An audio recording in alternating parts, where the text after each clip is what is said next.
वह क्या घटना थी जब अचानक विवादित ढांचे के नीचे भगवान श्री राम की मूर्ति अपने आप प्रकट हो गई। जब सुबह लोगों ने देखा तो राम भक्तों की वहां पर भीड़ लग गई थी। दोस्तों, 500 सालों का लंबा सफर आज कहीं राम भक्तों के लिए सच होता दिख रहा है। लेकिन आखिरकार भगवान राम का मंदिर मुगलों ने क्यों तोड़ दिया था? वह क्या घटना थी जब आज से करीब 492 साल पहले 1528 में बाबर की सेना अयोध्या पहुंची थी? कहा जाता है कि तभी बाबर के सेनापति आमिर वाल्की ने उस मंदिर को तुड़वाया जिस पर करोड़ों हिंदुओं की आस्था टिकी हुई थी और उसकी जगह मस्जिद बना दी गई। आखिर 1528 से पहले वहां पर भगवान श्री राम का कैसा मंदिर हुआ करता था? उसके बाद कैसे एक लंबी लड़ाई शुरू होती है जो 500 साल बाद आज जाकर जीत में बदल रही है? यह 500 सालों का संघर्ष आखिर कैसे तय किया गया? इनमें आखिर क्या क्या घटनाएं हुए? आज राम मंदिर के इतिहास के बारे में पूरा डिटेल में जानेंगे। आप देख रहे हैं ज्ञान की बात यूट्यूब चैनल। वीडियो शुरू करने से पहले कमेंट में जय श्री राम जरूर लिख दें। अयोध्या के अंदर भगवान श्री राम का मंदिर बनकर तैयार हो चुका है। इतना ही नहीं, 22 जनवरी को यहाँ पर भगवान श्री राम की प्राण प्रतिष्ठा भी करवा दी जाएगी। यह वह राम मंदिर है जिसको बनाते हुए देखना करोड़ों भारतीयों का एक सपना था, क्योंकि इस जगह पर भगवान श्री राम का जन्म हुआ था और इसे पाने के लिए लगातार 500 सालों तक संघर्ष करना पड़ा। इनमें से कई लोग तो ऐसे थे जिन्होंने पूरी जिंदगी कोर्ट कचहरी में लड़ाई लड़ते गुजार दी। इतना ही आसान नहीं था राम मंदिर बनने का यह सफर। अब चलिए थोड़ा इतिहास में पीछे चलते हैं और शुरुआत से इस मुद्दे को डिटेल में आपको बताते हैं। 1528 के बाद क्या हुआ यह तो सब लोग जानते हैं। उससे पहले आखिर क्या हुआ था उसके बारे में बहुत कम लोगों को पता है। कहा जाता है कि इस समय अयोध्या पे सूर्यवंशियों का राज कई वर्षों तक चला था और यहीं पर श्री राम का जन्म राजा दशरथ के महल में हुआ था कि भगवान श्री राम के जल समाधि लेने के बाद अयोध्या कुछ पल के लिए वीरान सी हो गई थी, लेकिन उनकी जन्मभूमि पे बना महल वैसे का वैसा ही था। भगवान श्री राम के पुत्र कुश ने एक बार पुनः राजधानी अयोध्या का पुनर्निर्माण कराया और यहीं पर भगवान श्री राम के बेटे कुश ने अयोध्या के अंदर श्री राम जी के करीब 300 मंदिर थे। इसके बाद बीच में जब मंदिरों की हालत लंबे समय के चलते काफी खराब हो चुकी थी तो कुछ राजाओं ने उन्हें ठीक भी करवाया था। इस तरह समय बीतने के साथ साल आता है 1526 का। दिल्ली पर उस समय इब्राहिम लोदी का राज था। 21 अप्रैल 1526 को पानीपत के नजदीक इब्राहिम लोदी को हराकर बाबर ने दिल्ली पर कब्जा कर लिया।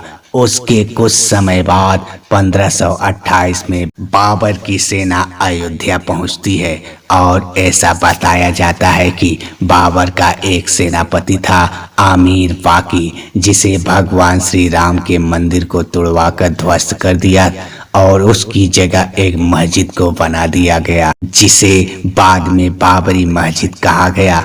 यह घटना हिंदू लोगों के आस्था पर बहुत बड़ी चोट थी। कहा जाता है कि बाबरी मस्जिद के बनने के काफी समय बाद जयपुर के राजा कोशिश करते हैं कि वह मस्जिद वाली जमीन वापस मिल जाए, लेकिन उनकी कोशिश कुछ ज्यादा तो रंग नहीं लाई। पर बात 1717 की है, लेकिन उन्होंने इतना जरूर कर दिया था कि मस्जिद के पास ही एक राम चबूतरा बना देते हैं ताकि हिंदू वहां पे पूजा कर पाएं। कहा जाता है कि अकबर और जहांगीर के शासनकाल में हिंदुओं को यह भूमि एक चबूतरे के रूप में सौंप दी गई थी, लेकिन उसके बाद एक बार फिर क्रूर शासक औरंगजेब ने अपने पूर्वज बाबर के सपने को पूरा करते हुए यहाँ मस्जिद का निर्माण कर उसका नाम बाबरी मस्जिद रख दिया था। चबूतरे होने की बात यूरोपीय जियोग्राफ जोसेफ तूफान टेलर ने भी कही थी। 1776 से 1777 के बीच वह यहीं पर थे और उन्होंने अपने रिपोर्ट में इस बात का जिक्र किया है कि वहां पर राम जी चबूतरा था। यह वह वक्त था जब मुसलमान मस्जिद के अंदर नमाज पढ़ते थे और हिंदू बाहर चबूतरे पर पूजा किया करते थे, मगर मंदिर गिराए जाने के 150 साल बाद भी हिंदू इसे भूल नहीं पाए थे। यूं तो अयोध्या के अंदर भगवान श्री राम के हजारों मंदिर थे, मगर वह यह बात नहीं भूल पा रहे थे कि भगवान श्री राम के जन्म स्थल की जगह मंदिर तोड़कर मस्जिद क्यों बना दी गई। 1813 में हिंदुओं की तरफ से दावा किया जाता है कि जिस जगह पे बाबरी मस्जिद को बनाया गया था उसी जगह पे राम लला का जन्म हुआ था। मतलब कि बाबरी मस्जिद के ऊपर 3 गुंबद थे और इन तीनों गुंबदों के नीचे ही राम लला के जन्म का मुख्य स्थान माना जाता है। 1838 में ब्रिटिश सर्वे और मोंटिको मेरी मार्टिन ने एक रिपोर्ट दी कि मस्जिद में जो पिलर्स हैं वह मंदिर से ही लिए गए हैं। रिपोर्ट सामने आने के बाद काफी हंगामा हुआ। सबसे पहले इसे लेकर लोगों ने साल 1853 में दंगा भड़क उठा था, जब भारत पर अंग्रेजों का शासन हुआ करता था और जिसके 6 साल बाद विवादित जमीन के आसपास बाढ़ लगा दी गई। मुसलमान को ढांचे के अंदर और हिंदुओं को बाहर चबूतरे पर पूजा करने की इजाजत दी गई, लेकिन अभी भी हिंदुओं की तरफ से आक्रोश कम नहीं हुआ था।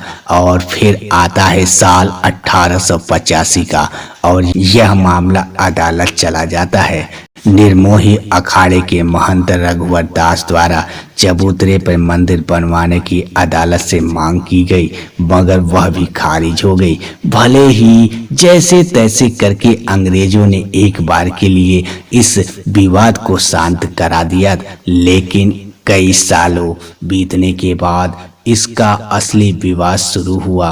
फिर 1950 में एक ऐसी घटना हुई जिसने कई लोगों को हैरान कर दिया, क्योंकि 23 दिसंबर 1949 को अचानक सुबह जो विवाद हुआ था उसके अंदर भगवान श्री राम की एक मूर्ति मिली। हिंदू पक्ष का दावा था कि यह मूर्ति अपने आप वहां पर प्रकट हुई थी, जबकि मुसलमान ने आरोप लगाया कि किसी ने रात में चुपचाप मूर्तियां वहां रख दी। जब यह बात फैले तो दोनों पक्षों के लोग वहां पर बड़ी तादाद में पहुंचने लगे। जब विवाद ज्यादा हुआ तो यूपी सरकार ने मूर्ति हटाने का आदेश दिया, लेकिन जिला मजिस्ट्रेट ने हिंदुओं की भावनाओं के भड़कने के डर से इस आदेश को पूरा करने में असमर्थता जताई, क्योंकि उन्होंने गवर्नमेंट से कह दिया कि अगर मूर्ति हटाई गई तो यहाँ पर इतनी ज़्यादा भीड़ है वह बेकाबू हो सकती है। इसे विवादित ढांचा मानकर ताला लगवा दिया, लेकिन फिर भी हिंदू और मुसलमान में आक्रोश शांत नहीं हुआ। साल 1950 में फैजाबाद सिविल कोर्ट में 2 अर्जी दाखिल की गई, जिसमें एक में राम लला की पूजा की इजाजत और दूसरे में विवादित ढांचे में शिव भगवान राम की मूर्ति रखे जाने की इजाजत मांगी गई थी।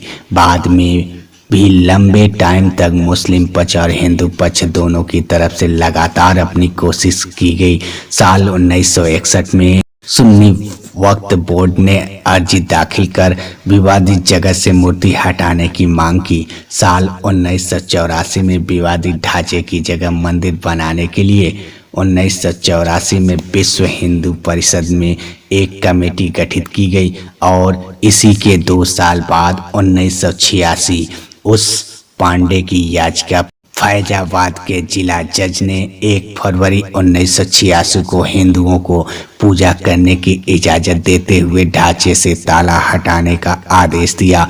फिर वह दिन आता है जिस दिन बहुत बड़ी घटना होती है। 6 दिसंबर 1992 को लाखों करोड़ों सेवक अयोध्या पहुंच जाते हैं। इतने सारे लोग पहुंचने से वही हुआ जिसका लोगों को डर था। लोग 11:50 पर गुंबद पर चढ़ जाते हैं और करीब 4:30 पर तीनों ढांचे गिरा दिए। इस घटना के कुछ ही टाइम बाद यूपी में राष्ट्रपति शासन लगा दिया गया, जिसके बाद देश भर में सांप्रदायिक दंगे भड़क गए। पूरा देश दंगों की आग में झुलस उठा, जिसमें 2000 से ज्यादा लोग मारे गए, कितने ही लोग घायल हो गए। लड़ाई इतनी बढ़ गई कि साल 2002 में हिंदू कार्यकर्ताओं को लेकर जा रही ट्रेन में गोधरा में आग लगा दी गई, जिसमें 58 लोगों की मृत्यु हो गई। इसकी वजह से गुजरात में हुए दंगे में 2000 से ज़्यादा लोग मारे गए। मगर 1990 के दशक में जब केंद्र में दोबारा भाजपा सरकार आई तो फिर दोबारा हिंदू संगठन राम मंदिर आंदोलन को लेकर सक्रिय हो गए।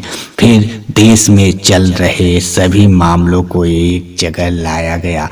बाद में इस मामले की जांच किया गया कि उस मंदिर के नीचे आखिर पहले क्या था। एएसआई ने अपनी रिपोर्ट में कहा कि जिस जगह पे विवादित ढांचा था उसके नीचे मिले अवशेषों से यह बात साबित होती है कि वह पहले हिंदू मंदिर था और यह सरकार के सामने और कोर्ट के सामने सबसे बड़ा साइंटिस्ट प्रूफ था कि वाकई में उस विवादित जगह के नीचे भगवान श्री राम का पहला मंदिर था। साल 2010 में इलाहाबाद हाई कोर्ट ने अपने फैसले में विवादित स्थल की सुनवाई वक्त बोर्ड रामलला विराजमान और निर्मोही अखाड़ा के बीच 3 बराबर हिस्सों में बांटने का आदेश दिया। लेकिन साल 2011 में सुप्रीम कोर्ट ने अयोध्या विवाद पर इलाहाबाद हाई कोर्ट के फैसले पर रोक लगा दी। लंबी सुनवाई के बाद 9 नवंबर 2019 को सुप्रीम कोर्ट के 5 जजों की बेंच ने राम मंदिर के पक्ष में फैसला सुनाया, जिसमें 2.77 एकड़ विवादित जमीन हिंदू पक्ष को मिली। लेकिन इसी के साथ मस्जिद के लिए अलग से 5 एकड़ जमीन मुहैया कराने का आदेश दिया गया। और आखिरकार वक्त आ ही गया जब 5 अगस्त 2020 को राम मंदिर का भूमि पूजन कार्यक्रम किया गया और अब वह दिन भी आ गया है जब मंदिर पूरी तरह से बनकर तैयार हो चुका है और 22 जनवरी को उसकी प्राण प्रतिष्ठा होनी है। कितने लंबे संघर्ष के बाद भगवान श्री राम का मंदिर बन पाया है। कितने ही लोगों ने इसके अंदर अपनी जान गंवाई, लेकिन आखिर में सत्य की जीत हुई। आप इसको लेकर क्या सोचते हैं? अपनी राय कमेंट में जरूर दें। मिलते हैं अगले वीडियो में और कुछ नया सीखते हैं।